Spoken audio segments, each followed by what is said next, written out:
دولت قرقیزستان مذاکرات درباره استخراج یک کان مهم طلا با یک شرکت کانادا را با ذکر حفظ منافع ملی باز داشته است.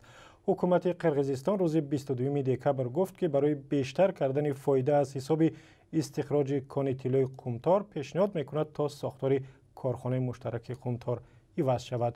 کان مذکور یکی از بزرگترین ذخیره‌های طلا در آسیای مرکزی به حساب می رود و درآمد آن تقریباً 7.5% تولیدات ناخالص ملی قرقیزستان را تشکیل می دهد. و در باره ماجرا سری کان قومتار صحبت داریم با ونیرا جومتای و مدیر بخش قرقیزی رادیو آزادی. ونیرا، به برنامه ما خوش آمدید و لطفاً می گفتید که سبب اصلی قطع مذاکرات حکومت با شرکت Centerra Gold Canada چی هست؟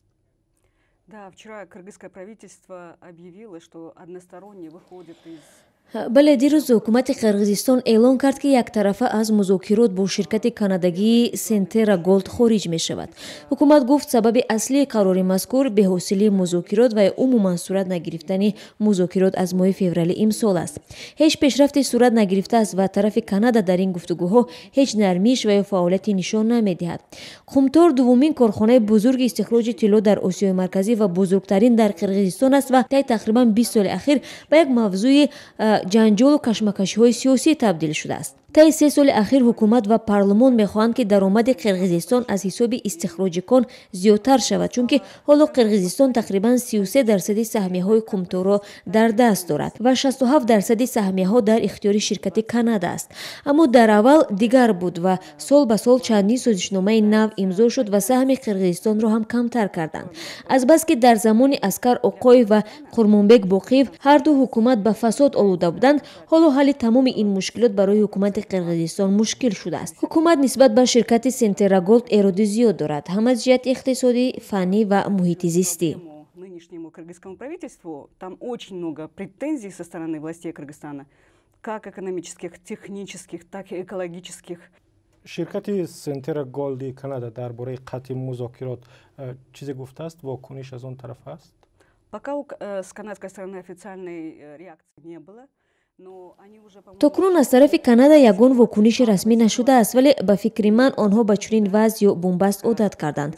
آنها دوست می‌دارند منتظر بمانند تا حکومت قرقیزستان بفهمد که اگر کار در قومتار قطع شود، سه مجموعه محصولات داخلی از بین می‌رود. از این رو باید هر دو طرف در این وضع با احتیاط عمل کنند، ولی به اندیشه من صبر قرقیزستان به پایان می‌رسد، چون که پارلمان سال 2014 قرار مخصوص قبول کرده است و به حکومت دستور داده است که تا آخر سال 2015 با طرف کانادا سازشنامه نو بندد و سهمیه‌های کارخانه مشترک برابر، یعنی 50-50 تقسیم کرده شوند. ولی تا حال ما در این گونه وضع قرار داریم.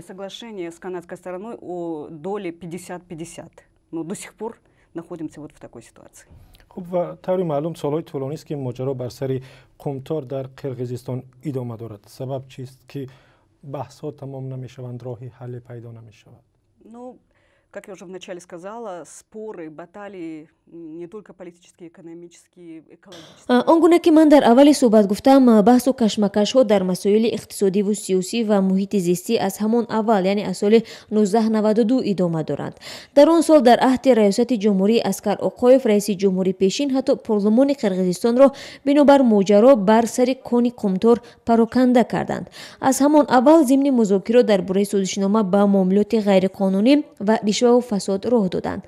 حکومت قرقیزستان چند شرکت‌های آدیتوری خارجی معتبر را برای تحقیق گرو کرد و آنها معلوم کردند که میلیون‌ها دلار ضمن این معاملات گم شده است.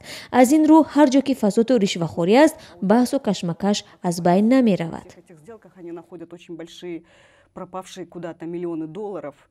Поэтому где коррупция, там всегда нечисто и споры не утихают.